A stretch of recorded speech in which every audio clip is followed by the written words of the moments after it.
타인의 생명과 안전을 위협하는 도로 위의 무법자, 난폭 보복운전.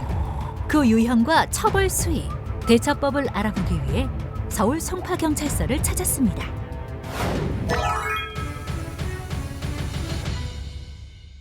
교통법규를 위반하며 불특정 다수에게 위협과 위해를 가해 교통사고를 유발하는 난폭운전. 법에서 규정하고 있는 난폭운전은 신호위반, 중앙선 침범, 과속 등의 행위를 2개 이상 연달아 하거나 하나의 행위를 지속적으로 해서 교통상의 위험을 발생케 하는 것으로 규정하고 있습니다.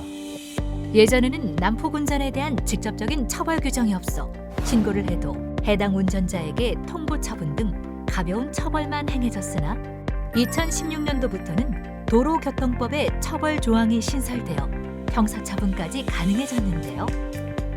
난폭운전은 1년 이하의 징역, 500만 원 이하의 벌금에 처해지고요. 만약에 구속이 된다면 바로 운전면허가 취소가 됩니다.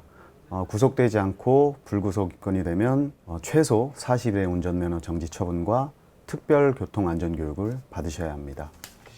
난폭운전은 특정 대상이 없는 반면 보복운전은 고의로 특정인에게 상해, 폭행, 협박, 손괴 등을 가하는 행위로 뒤쫓아가서 고의로 충돌하거나 추월해 급제동하는 것, 급정지로 막아세워 위협하는 것 등이 해당되며 단 1회의 행위로도 성립이 가능합니다. 보복운전은 형법으로 의율되는데요. 크게 두 가지로 나누자면 차량을 이용해서 피해자 차량을 고의로 밀어붙이거나 수차례 급정거를 해서 위협하는 행위고요. 다른 한 가지는 피해자 차량을 강제로 세우고 그 차에서 내려 피해자 차량으로 가서 피해자를 협박한다거나 폭행하는 등의 행위가 있습니다. 특정인을 대상으로 하는 보복운전은 난폭운전보다 처벌 수위가 높은 편인데요. 난폭운전은 도로교통법에 적용을 받고 보복운전은 형법에 적용을 받는데요. 그 보복운전은 유형에 따라서 그 형량이 달라집니다. 특수 폭행이나 특수 손괴의 경우에는 5년 이하의 징역, 1천만 원 이하의 벌금이고요. 특수 협박의 경우는 7년 이하, 1천만 원 이하의 벌금입니다. 특수 상해 같은 경우는 벌금형이 없이 1년 이상 10년 이하의 징역에 처해지게 돼 있습니다. 갑자기 내 차를 따라오며 창문을 내리라고 하거나 차 앞으로 끼어들어 급제동을 하는 등의 보복운전을 당하게 되면 당황해 제대로 대처하지 못하는 경우가 많습니다. 보복운전을 당했을 경우 어떻게 대처하는 것이 좋은가요? 보복운전을 당하시게 된다면 그 상대 차량에 일체 대응하시지 않는 게 좋고요. 그냥 정상적으로 자기 목적지까지 가시면서 그 상대방의 행위가 다 블랙박스에 녹화되어 있으니까 추후에 블랙박스로 경찰에 신고를 해주시면 될 것 같습니다. 그리고 평소 블랙박스 저장 공간이 남아있는지 수시로 확인하고 제대로 녹화되고 있는지 확인하는 것이 좋습니다.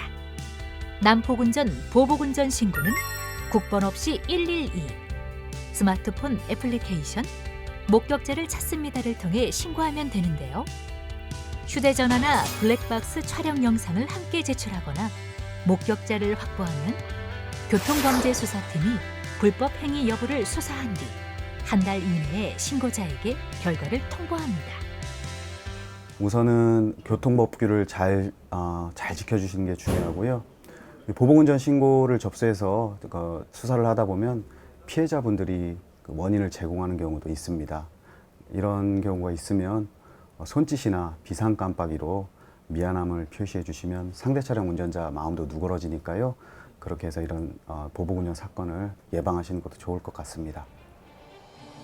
난폭 보복운전은 운전 중 감정이 격해지는 상황에서 발생하므로 충분히 예방할 수 있습니다. 나 자신도 모르게 가해자가 될 수 있다는 마음으로 언제나 교통법규를 잘 지키고 방어운전과 양보운전을 습관화해야 합니다. 여유 있는 마음과 양보하는 자세만 있다면 더 이상 난폭 보복운전은 없습니다.